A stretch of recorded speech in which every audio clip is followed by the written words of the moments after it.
Bismillahirrahmanirrahim. Assalamualaikum warahmatullahi wabarakatuh.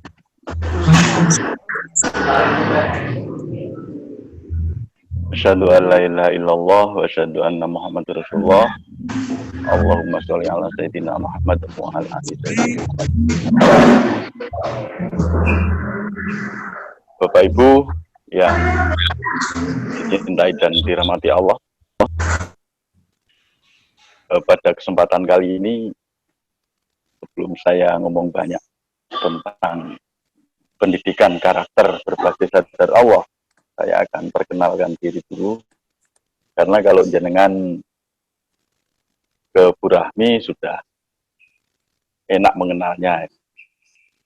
Nah, beliau ada titel doktor ya, yang sudah beliau capai. Kemudian Bapak Setio Purwanto, saya kira Bapak Setio Purwanto tidak ada yang tidak kenal, sudah terkenal sampai mancanegara beliau.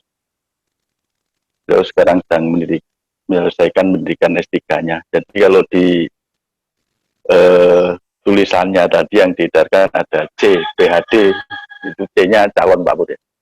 Calon PhD, calon, beliau dokter juga lah dalam proses.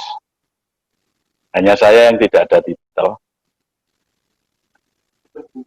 Tapi agar Bapak Ibu kenal, karena saya disebut di dalam edarannya itu praktisi pendidikan. Jadi akan saya sampaikan pengalaman saya yang berhubungan dengan masalah pendidikan, biar Bapak Ibu kenal. Nah, dulu saya memang seorang pendidik. Saya pernah mengajar di SD, pernah kelas 1 sampai kelas 6. Kemudian pernah mengajar di Tsanawiyah, pernah mengajar di SMP, pernah mengajar di SMA, pernah mengajar di SMK, pernah mengajar di perguruan tinggi. Jadi mulai D2, pernah mengajar di S1, juga pernah mengajar di S2. Dan juga pernah berpengalaman memimpin sebuah perguruan tinggi. Ya, saya kira ini perkenalan saya. Dan sekarang, kalau dulu mengajar di sekolah formal, sekarang mendapat amanah tetap menjadi tenaga pendidik ya. Tapi lebih luas lagi di masyarakat luas. Dan saya menjalankan amanah ini bernaung di Yayasan Solo Spirit Islam yang di bawah pimpinan Bapak Setio Purwanto. Nah, program Yayasan Solo Spirit Islam ini kaitan dengan pelaksanaan karakter sadar Allah ini sudah dimulai lama. Jadi kita sudah buktikan bahwa sadar Allah ini satu hal yang mutlak diperlukan, dan kita sudah juga praktekkan di anak didik ya, di sekolah. Anak-anak kecil itu usia-usia SD sudah kita amati hasilnya luar biasa. Mengapa pendidikan karakter sadar Allah ini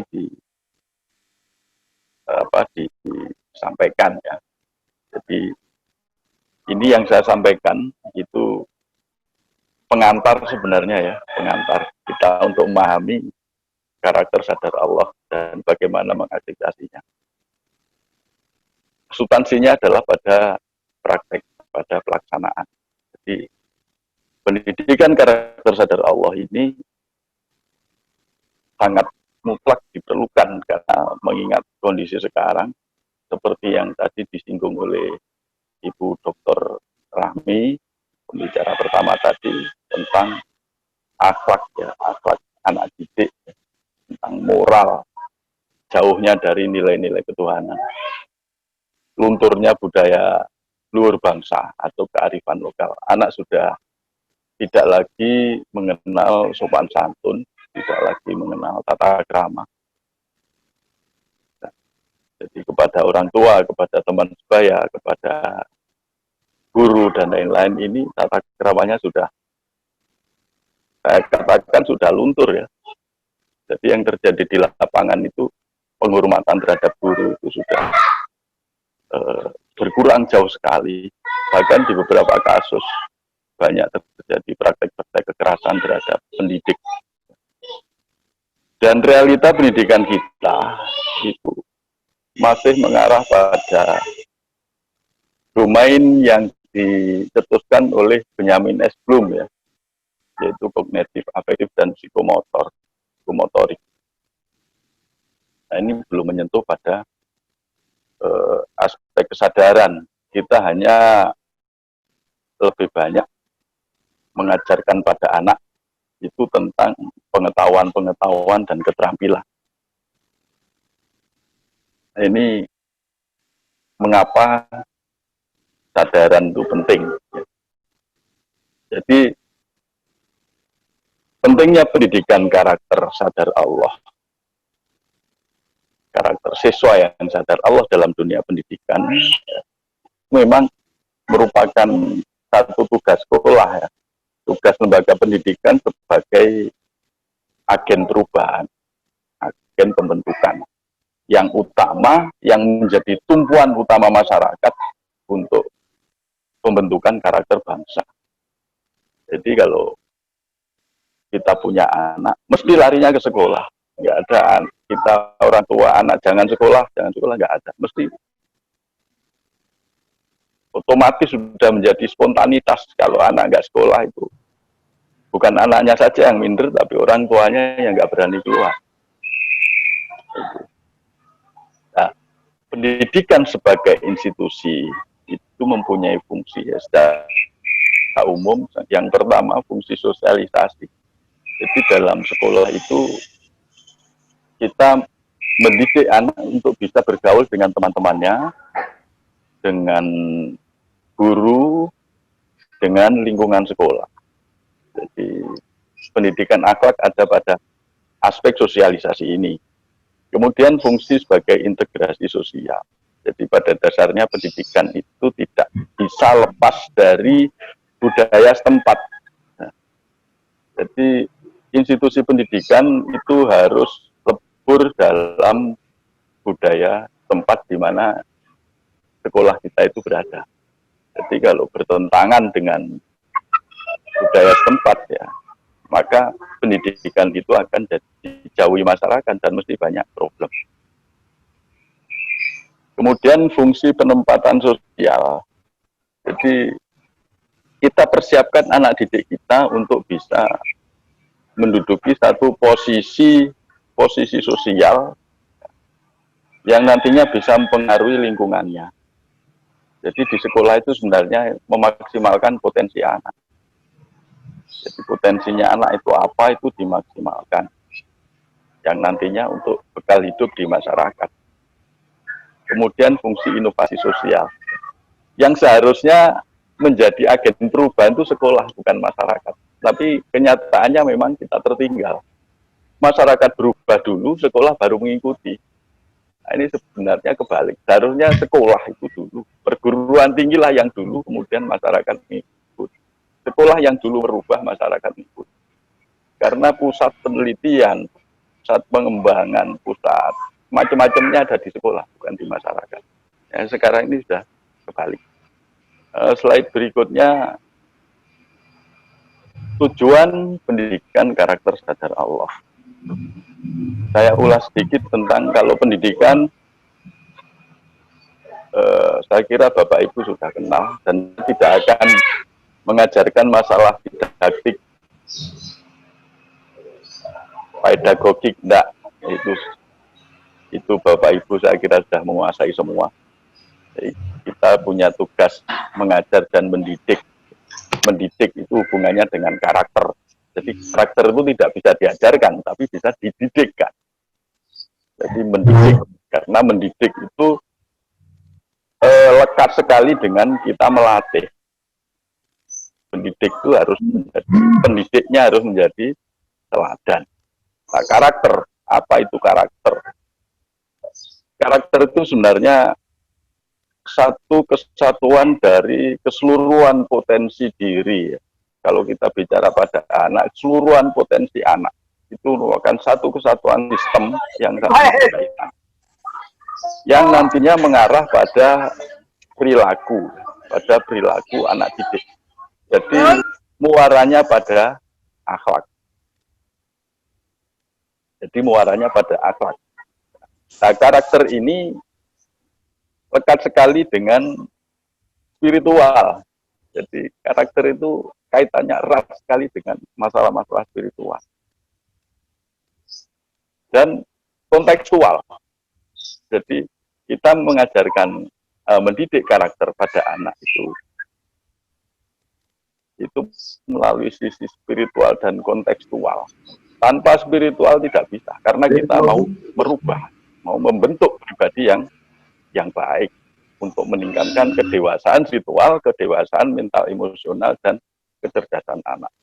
Jadi di sini apabila kecerdasan spiritual kita meningkat, apabila kesadaran terhadap Allah itu meningkat, maka mental anak, emosi anak akan menjadi lebih dewasa.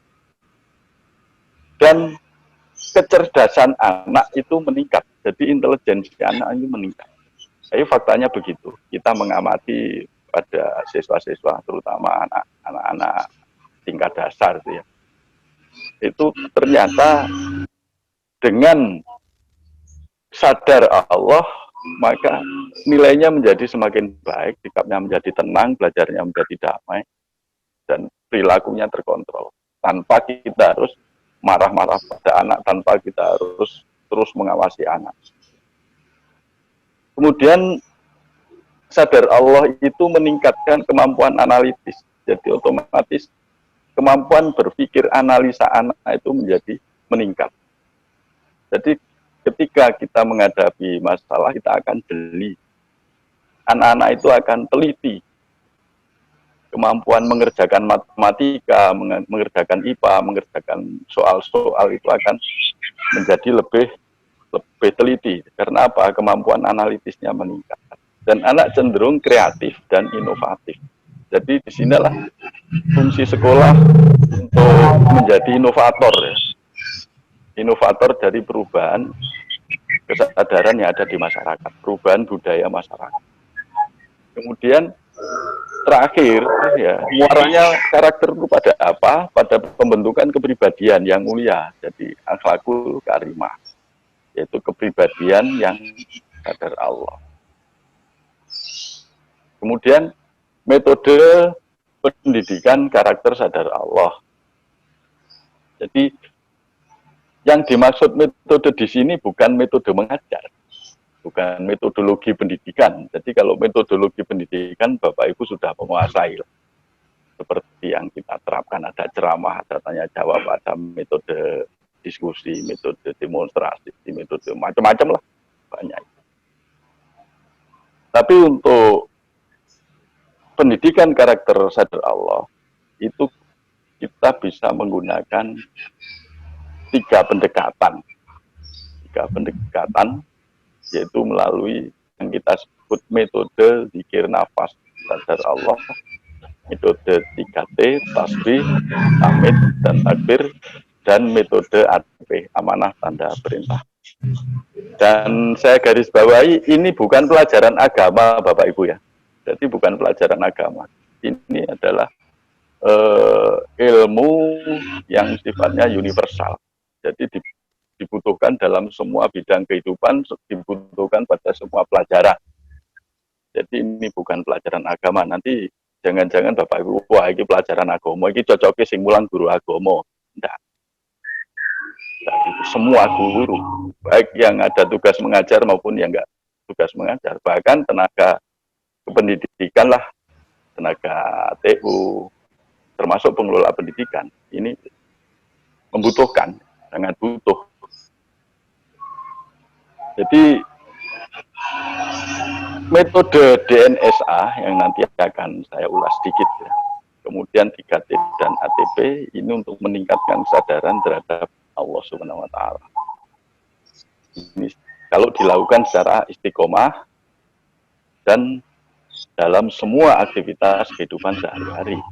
Jadi ini bukan masalah pengertian atau pemahaman, tapi masalah laku apa yang harus kita jalankan, apa yang harus kita lakukan, apa yang harus kita praktekkan. Itu. Nah, sekarang ini yang penting, kompetensi pendidik. Slide-nya mohon diteruskan. Nah, kompetensi pendidik.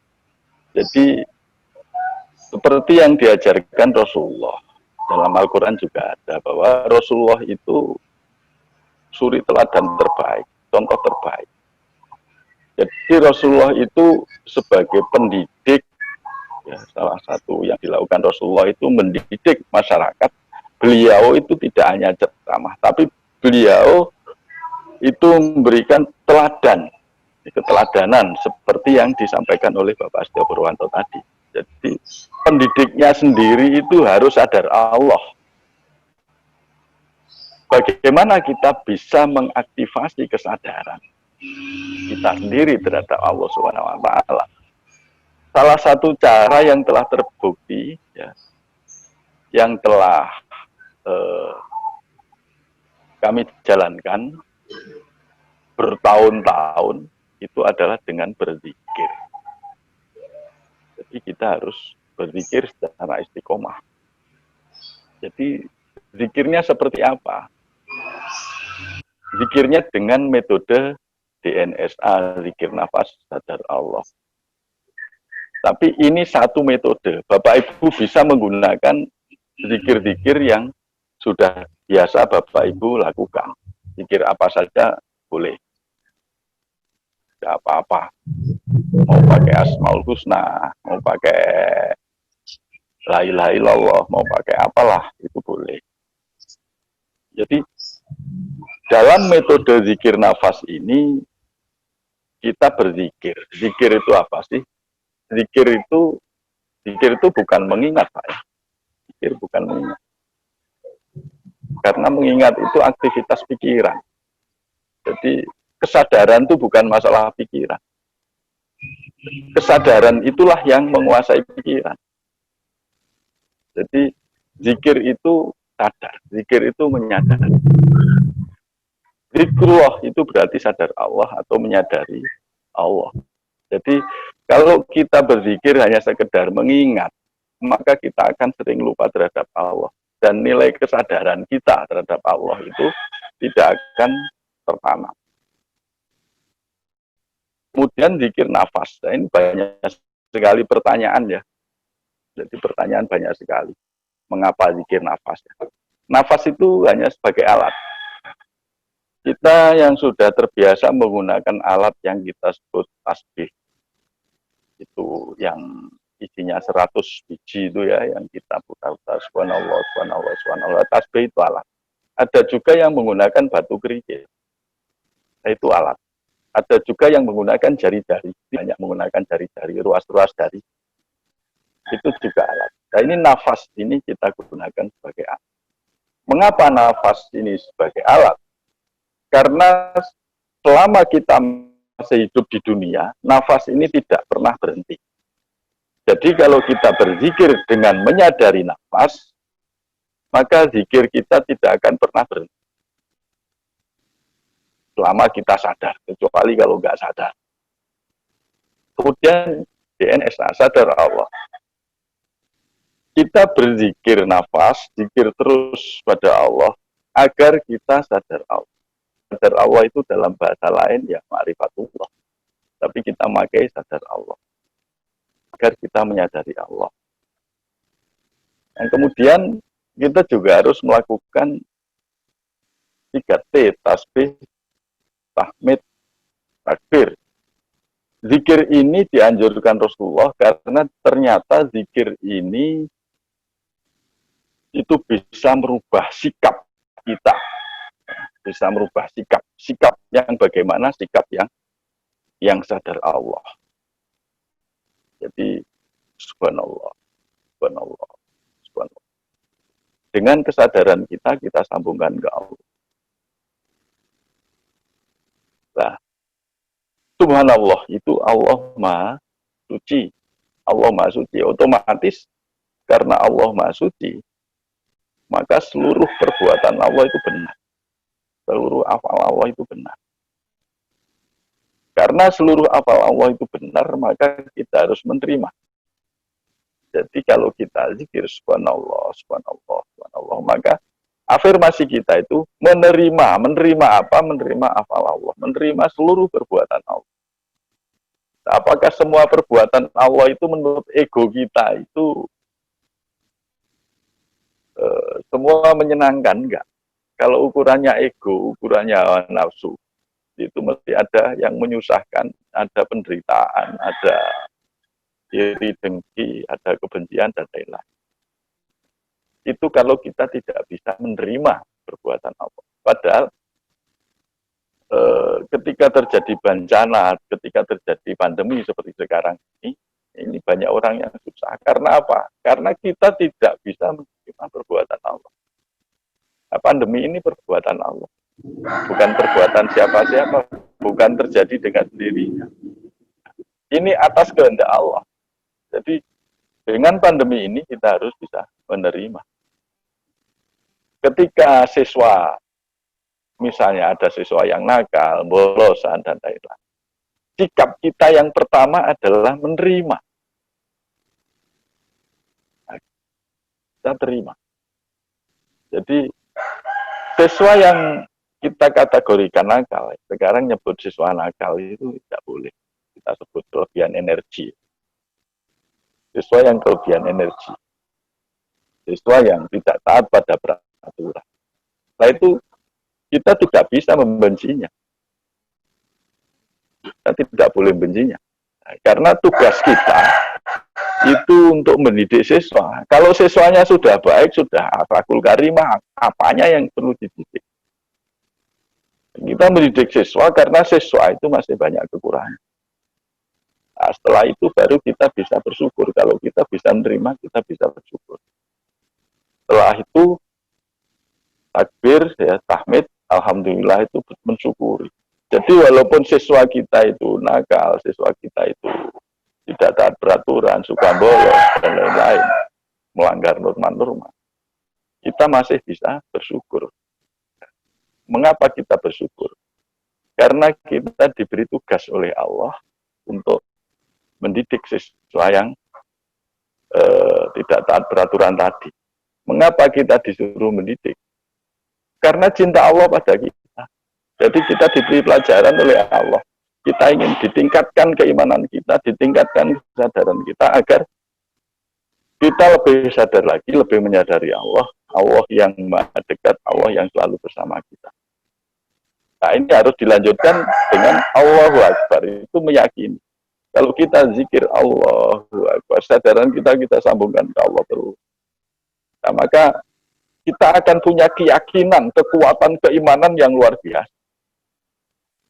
Dan kita akan menjadi termotivasi, kita seperti mendapat dorongan untuk aktif melakukan aktivitas apapun. Ini metode kedua. Metode ketiga tentang ATP, amanah tanda perintah. Jadi, seluruh hidup kita, diri kita, kemudian pekerjaan kita, kegiatan kita, keluarga kita, itu adalah amanah Allah. Kalau kita sebagai pendidik, sebenarnya profesi pendidik, profesi guru itu amanah Allah. Nah, kesadaran ini yang harus kita tanam. Pekerjaan itu adalah suatu amanah. Jangan dianggap kerja, tapi dianggap ini amanah. Amanah Allah. Harta benda itu juga amanah. Keluarga amanah. Siswa amanah. Kalau ke pendidik, itu amanahnya adalah siswa. Amanah. Amanahnya siswa. Jadi kita sebagai pendidik, kita sebagai guru, itu punya amanah-amanahnya siswa. Tandanya apa? T itu tanda. Tanda itu ayat. Ayat itu firasat atau isyarah. Tandanya siswa membutuhkan pelajaran. Tandanya siswa membutuhkan pelajaran. Maka Allah merintahkan, perintah yang ada di dalamnya adalah ya beri pelajaran, didik anak itu. Kita punya tugas mengajar, tandanya bel berbunyi, perintahnya mesti masuk kelas. Nah ini sebenarnya biasa-biasa saja, sering kita lakukan. Tapi kalau tidak didasari pada sadar terhadap Allah, kita tidak paham, kita tidak sadar kalau sebenarnya itu perintah Allah. Kalau kita tidak sadar itu perintah Allah, maka kita mengajar itu bukan karena diperintah Allah, tapi karena kita ingin dapat gaji, karena duit. Jadi maka tidak ayah kalau dulu saya waktu mengajar itu kadang-kadang jam pelajaran ditinggalkan gara-gara ada proyek. Jadi dalam kelas mengajar yang dipikiri duit.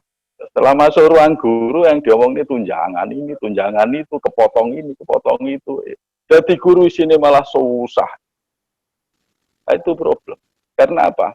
Kita tidak sadar Allah. Kita tidak menyadari bahwa mengajar itu adalah amanah Allah. Kita mengajar itu diperintah Allah.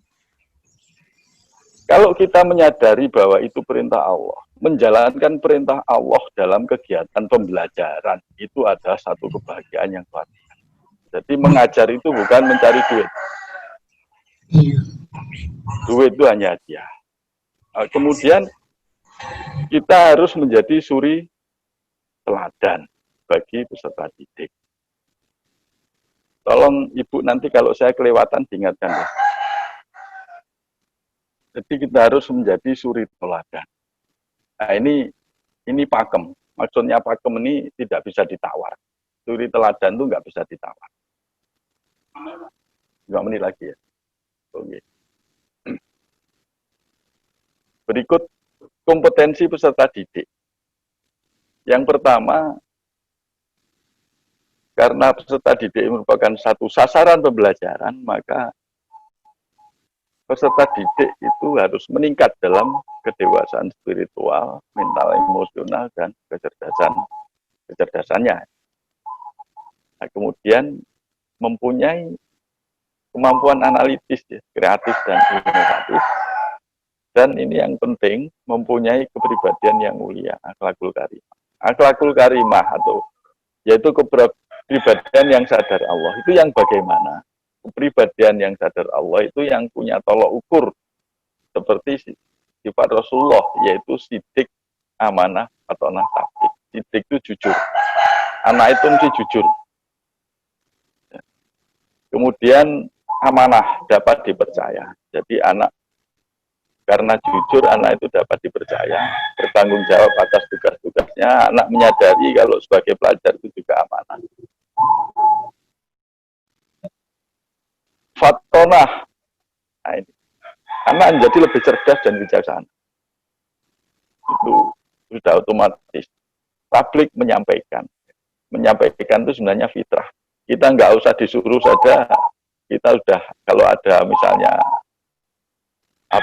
tulisan-tulisan bagus, kita sudah share kemana-mana. Di grup WA itu, kita belum membaca saja judulnya bagus, sudah kita share kemana-mana. Nah, itu menyampaikan sebenarnya naluri. Tapi mari kita bersikap tablik ini dengan kesadaran terhadap Allah. Nah, ini potensi yang harus dikuasai oleh peserta didik. Nah, berikut ini satu kesimpulan saja. Saya berasumsi bahwa Bapak Ibu juga banyak yang menjadi pemimpin-pemimpin pendidikan, ya, pimpinan pendidikan, yaitu fungsi institusi pendidikan dalam hal ini untuk mencapai kesadaran terhadap Allah SWT. Ya, subjeknya pengelola pendidikan, pendidik, peserta didik, dan orang tua. Ini jangan dilupakan. Yang sadar Allah siapa? Bukan siswa saja, tetapi semua yang berkaitan dengan sekolah. Nah, kemudian pendidikan karakter sadar Allah itu bisa dijalankan dengan zikir, nafas sadar Allah. Nanti tekniknya itu Bapak Ibu akan paham kalau membeli buku yang kita sediakan. Itu. Jadi kita sediakan buku yang siap untuk diantar ke Bapak Ibu dengan mengganti uang cetak saja 100.000 ya. Ini bisa juga beli di online. Kemudian 3T itu juga ada di situ dan ATP. ATP ini kesadaran menjalankan aktivitas. sehari-hari termasuk mengajar. Outcome-nya yaitu terbentuknya karakter sadar Allah dari pengelola pendidikan, dari pendidik sendiri, peserta didik dan orang tua yang mengacu pada sifat sidik, amanah, fatonah, publik. Nah ini Bapak Ibu, ini saya katakan tadi sebagai pengantar saja, bukan substansinya. Substansinya ada pada apa yang Bapak Ibu pahami ini dilakukan dalam kehidupan sehari-hari. Nah ini sekian sebagai pengantar saya akhiri dulu. Kalau ada pertanyaan, monggo silahkan. Sampai dipuas-puaskan sesuai dengan waktu yang disediakan. Saya akhiri dulu. Assalamualaikum warahmatullahi wabarakatuh. Waalaikumsalam.